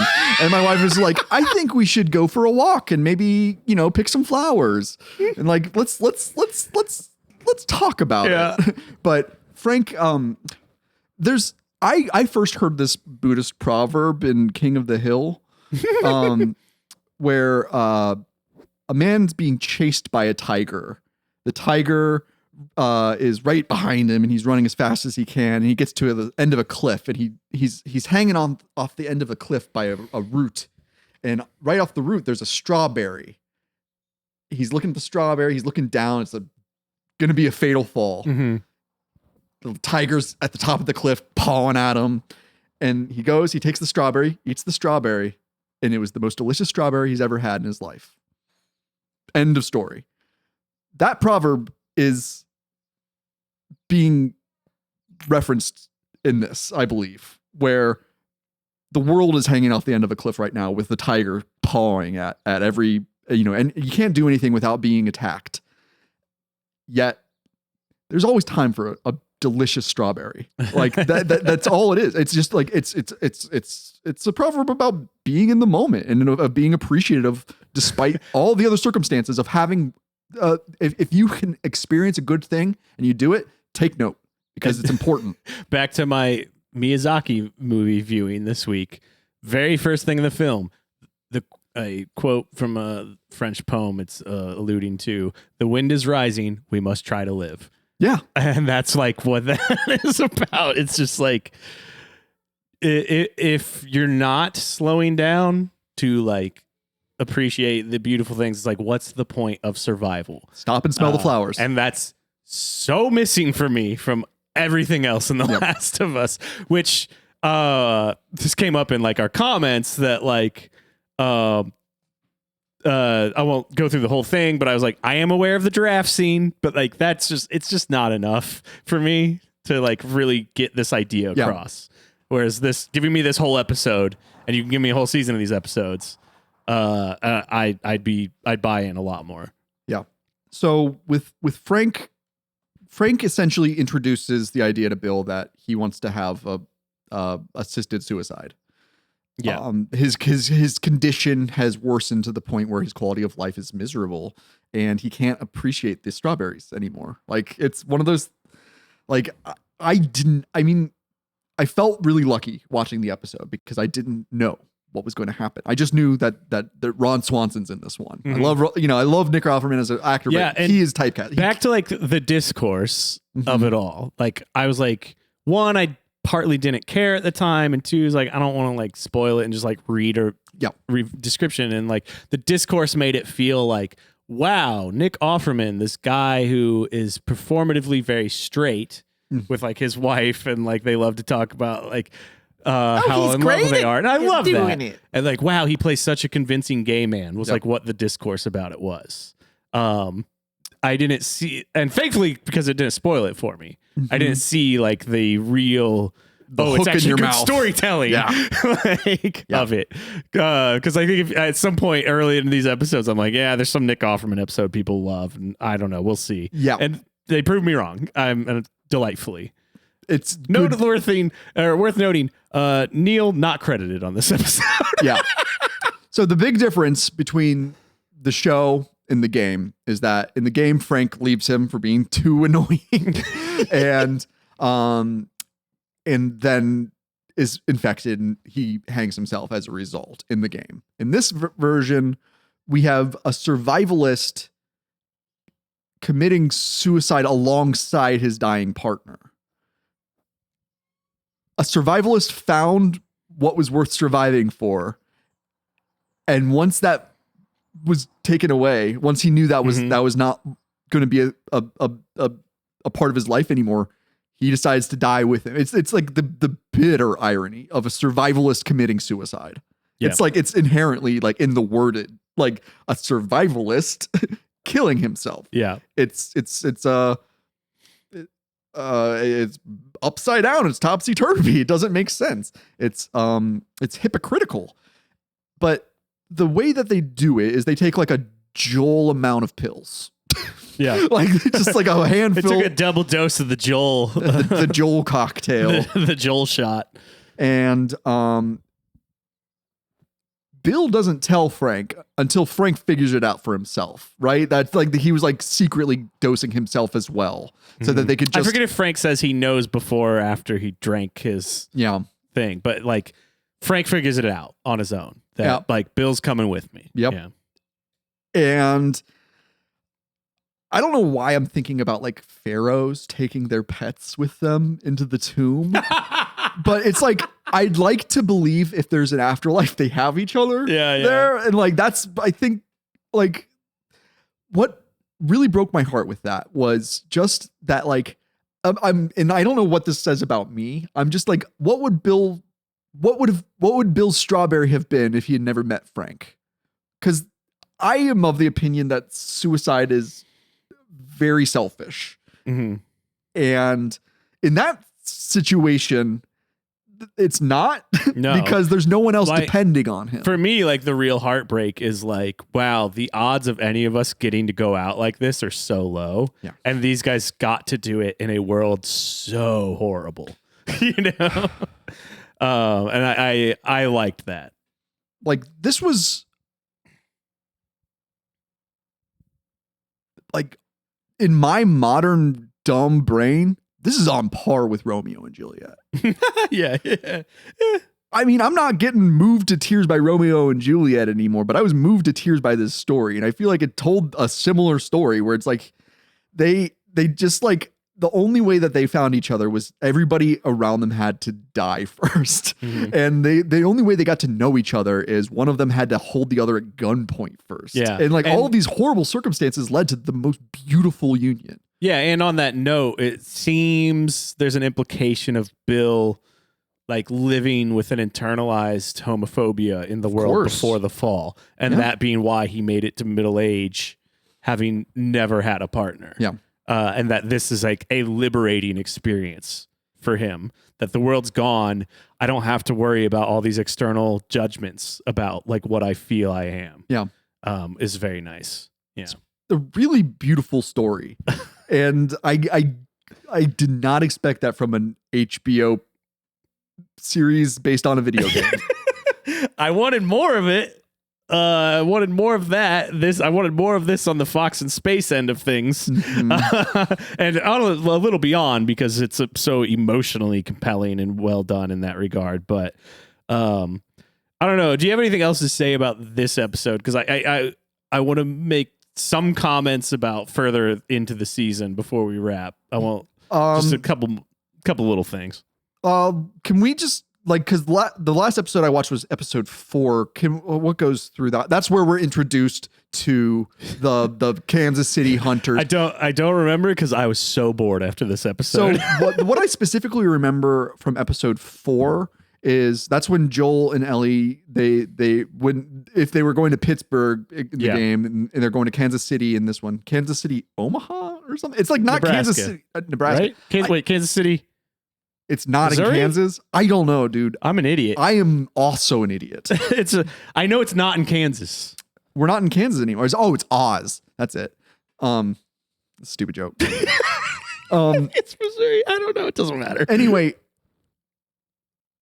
one of the hunters that attacks Joel and Ellie, they kind of took one of the scenes from the game that's a little bit further ahead in the story, and they just kind of pushed it back here where Joel's getting strangled to death, or he's got a knife at his throat, and Ellie shoots the guy in the back, paralyzing him. The rest of the action, it seems to have died off around them. In the game, it's where like Joel tells Ellie like, stay here, wait until I get you or whatever. And Ellie then saves his life in the game, and Joel loses his mind at her for like not doing what he said. They really changed Joel's character in this way, where he is like literally like, so Ellie shoots this guy in the spinal cord and he's paralyzed, and he's so pathetic. He's immediately just like, we're done fighting. Yep. Like it breaks your heart, where he's like yelling for his mom at the end. Very, very brutal death that this kid brought on himself for attacking these people. And it's just one of the, and like, this is where I was like, is this another, like, is that a Palestinian? like, well, to be fair, the rest of the episode, the rest of this arc is this sort of critique on like violent uprising against like an oppressive force. It's sort of like this look at the camera and go, see, it never works out. It's not as clean as you would like. Yeah, it's not what you think it is, but therefore you should align with the oppressor and not hope for more. I guess. What changes in Joel is that in the show, when Ellie saves his life, he is so distressed at how young she is and what she's had to go through. That's his first concern. That's the opposite of the game's Joel. Yeah. Where Ellie like kills her first person, not infected person. And like Joel is just like, oh man, you're so young. Like that sucks. On top of this, again, going back to what I was saying at the beginning, that they spend way too much time beat for beat putting the camera right where it was. But in this case, we watch Ellie in another room while Joel puts the guy out of his misery. Whereas in the game, we would be Joel and we'd do it and it'd be bloody and it'd be, there'd like be blood is splatter on the camera effect.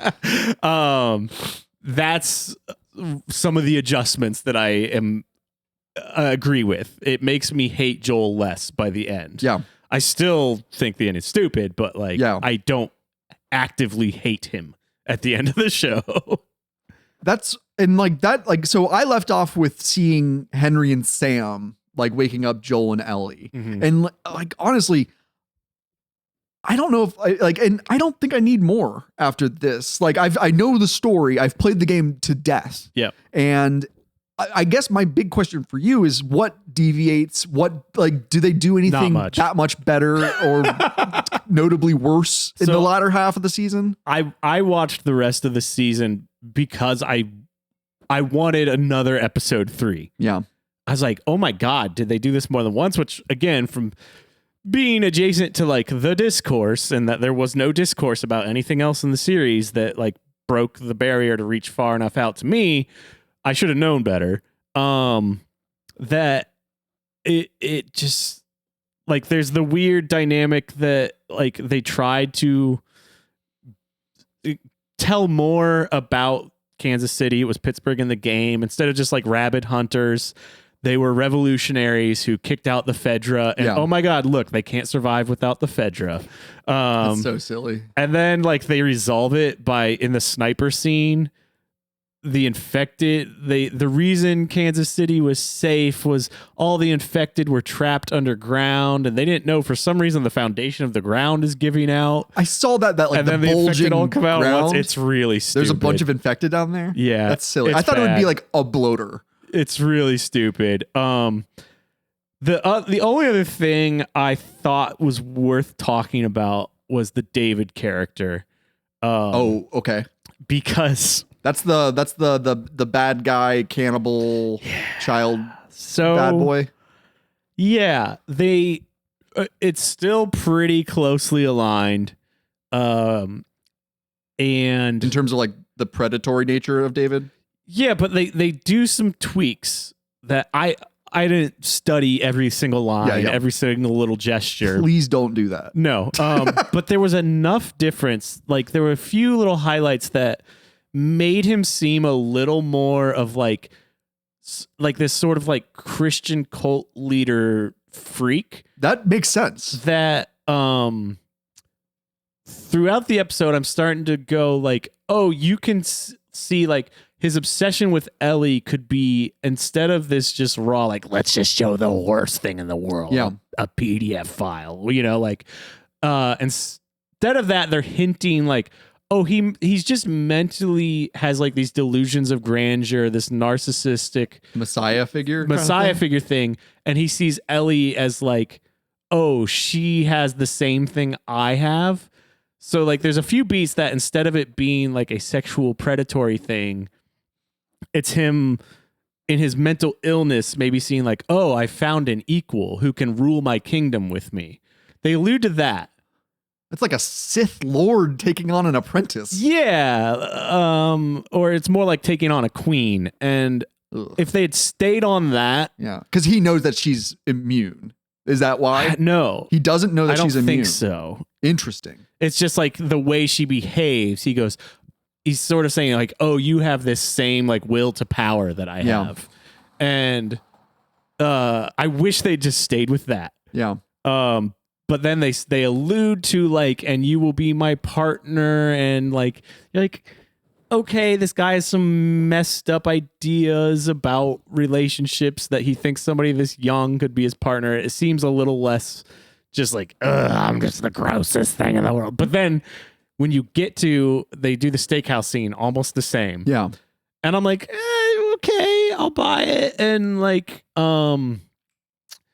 but like the thing that ruined it for me is like, he's on top of her and I'm still convincing myself it's just like, he's now at this point, he's somewhat trying to survive and somewhat thinks he can redeem, and like, oh, this girl could still, look how tough she is. Like she's fighting like this. She could still be my queen or whatever. And then they literally, it's like 5 frames show him reaching for his zipper right before she stabs him. I was like, nope, I'm out. Like, and it's because they want to tell this story of a survivor getting to have bloody revenge against her assaulter. Staying true to the source material.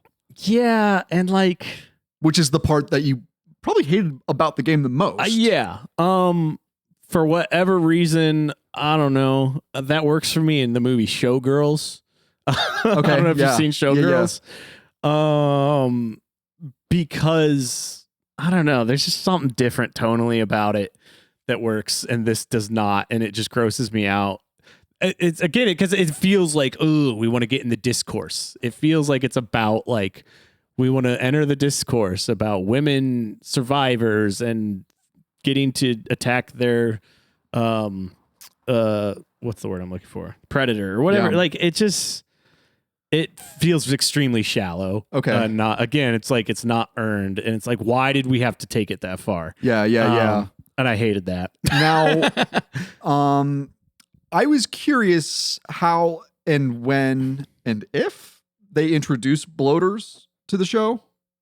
Oh, I don't remember. You don't remember. I That's didn't care. okay. That's okay. Campers, let us know in the comments. Do you see a bloater in Yeah. The Last of Us There's HBO? very few infected after episode 2. Interesting. And that makes sense, honestly, because once we get to I don't know if I'm going to have it in me to work my way through this first season and then to watch the second Yeah. season as it premieres pretty soon from this point Honestly, of you could recording. start season 2 and you will miss nothing because you've played the game. Yeah. That's good to know Yeah. because I am interested to see how they adapt the second game. Again, I'm not making an official Camp Video Games request, play the second game, but I think based on our friendship and our understanding of each other's tastes, that I think you'll like the sequel a lot. Can I be honest? Yeah. I may have watched spoilers for all the major beats of part 2. Oh, you bad boy. And I'm still like, I just don't care. Good. I love that I'm on the recording. I am wrong about your tastes in our friendship. I just watched one person's video covering like the way they interpreted all the main beats of part 2. Their interpretation is like, oh, part 2 is all about redeeming Joel's decision. No. Sort of. And like, why Ellie might have wanted to rebuild a relationship with him. I don't know. But again, I just saw somebody talking about the main beats of the relationship. You got the plot is spoiled for you. Yeah. Okay, I can talk about it. I don't care. Yeah. Yeah. Okay. Usually, like, if it's something I care about, I'm like, I don't even want to see a trailer. So, But like this, I'm like, I don't care. The Last of Us 2, we're not going to talk about the second season. Well, let's just get that out of the way. Because I don't want to watch the show. You don't want to play the game. It's our show. We can do whatever we want. Actually, whatever head counselor Michael Mayonnaise tells us to do. I think we can sell him on this. But okay, The Last of Us Part 2 is it's the story of the moth that flew into the flame because it was this bright, shiny thing. For Ellie, it's revenge. Ellie ruins her life in the pursuit of revenge for Joel. And the most heart-wrenching part of The Last of Us 2 is the guitar that Ellie plays. It starts the game starts with Joel finding a guitar and it's got no strings on it, and he's like horseback with a stringless guitar across his back. It's very Western. Mm-hmm. Like it reminds me of like Django, not the Jamie Foxx Django, but the old 60s spaghetti Western Django where he's like carrying around a coffin. Reinhardt.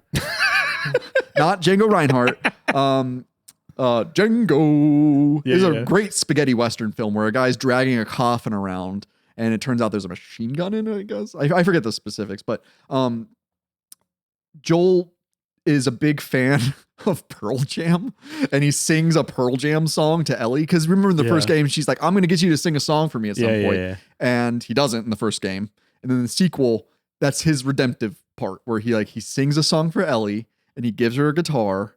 And we see that like later she learns to play that same song that he taught her. I forget what it's called right now, but it's a really sweet song. There's the final image of the Last of Us 2. Ellie's had several of her fretboard fingers bitten off in a fight with Abby, who's the girl with the big braid, who's the daughter of the surgeon that Joel murdered. And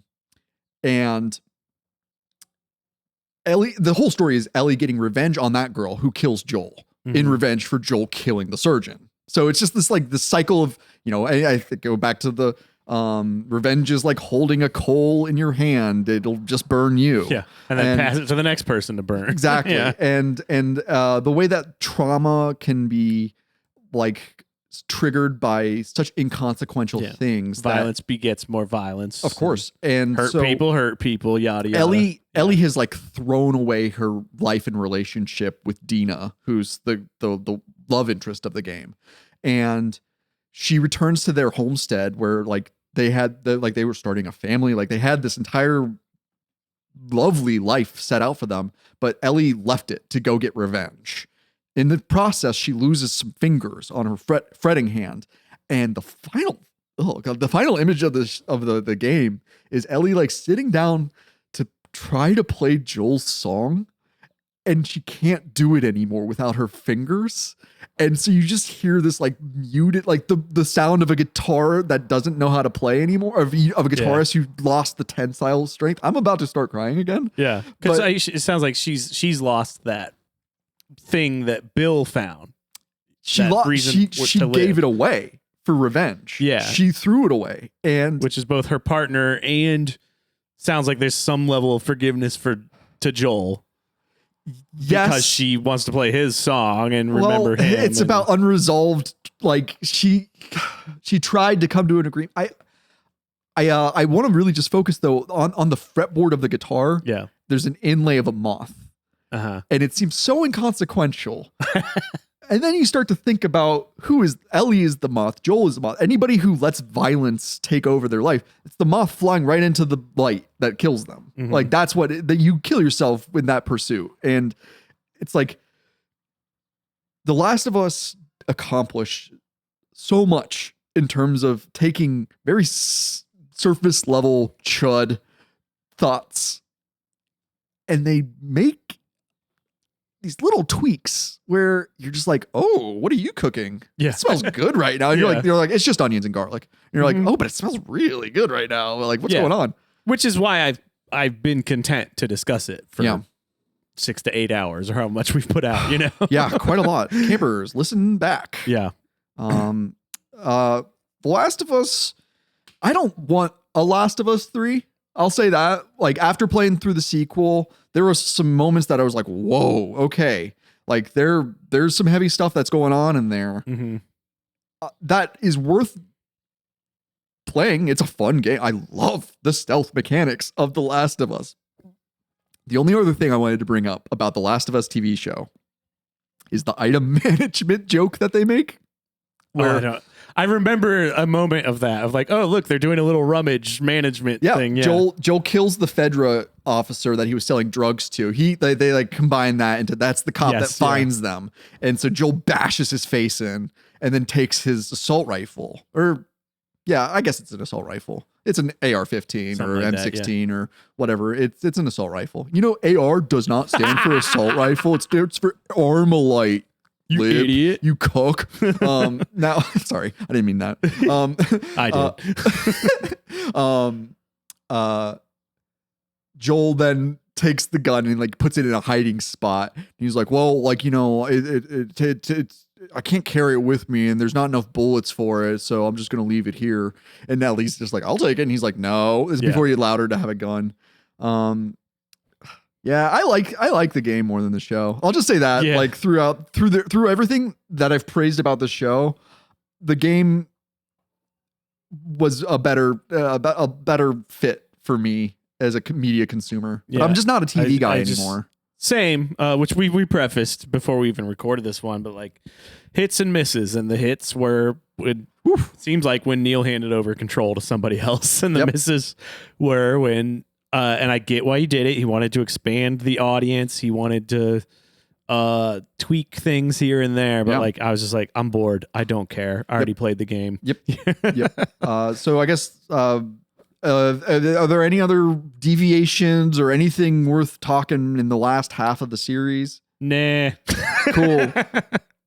Camp video games, it's a soft, like if you like to have TV on and you don't need to pay that close of attention to it. Yeah, it's a thing to put on. Yeah.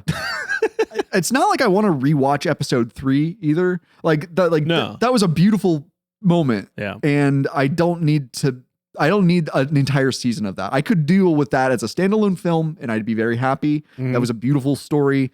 and Pedro Pascal is distractingly attractive for this role as well. Yeah. And I think he's just playing the same role as he is in The Mandalorian. And we haven't mentioned Bella Ramsey at all. Like, they're like, they maybe misinterpret Ellie a little bit. I feel like in that, like, their version of Ellie is just like this feral, like, the whole time. Like, there's not really a lot of evolution to the character. That people have made very non-nuanced critiques about Bella Ramsey's performance that I think that's what they're getting at, that I also saw. The one last thing is like, they explain why Ellie's immune. That's in there. They explain it? Yeah. They show how Josh, that's huge. It's like, it's just a goofy little lore thing that they, I'll explain it real quick, is like, they bring back, I forget the actress's name, who originally played Ellie, plays Ellie's mom. She's pregnant and she gets bit as she's giving birth and like cuts the umbilical cord herself. So Ellie got just enough cordyceps infected blood to be vaccinated. And then Marlene shows up and like Ellie's mom, I guess, was probably a firefly. Marlene kills the infected, takes Ellie, and there you go. That's it. Go fuck yourself. Which further to me led the implication of like, what if Marlene is Sarah's birth mom? That's a really cool theory. I really like that theory. I wish you were in charge of this show. It makes Josh. that conundrum way more interesting. Again, I know people make that complaint about Star Wars. Everybody's related. This one family matters, but it takes that trolley problem and having the mother who has grieved the loss of the daughter put humanity first way more interesting if that's the way it was told. I like that theory a lot. I really do. That's a really I usually cool theory. hate this theory crafting stuff, but like we had to that really would fix the game for me. we weren't allowed to wear the theory pants a lot when we were talking our way through the Breath of the Wild, because that was pre Tears of the Kingdom. Yeah. working up Also, to that. there's just too much you can do in that game because of the way the world's built. But like, we'd be talking about it forever. It's fun, right? Yeah. Anyways, we need to wrap up. That's enough. That's enough of The Last of Us. I need something colorful and bright. Perhaps a super fighting robot. Yeah. Yeah. A super fighting robot. It'll be better, right? Yeah. We'll have a great time.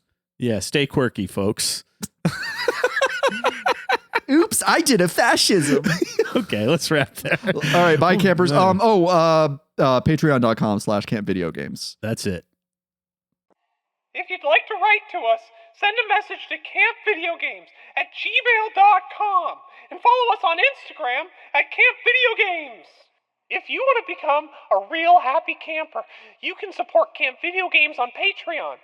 For $5 a month, you'll be granted access to even more discussions about movie-based video games, game-based movies, full-length commentaries, playthroughs, and more. Whether you sign up or not, we're glad to have you here at Camp Video Games.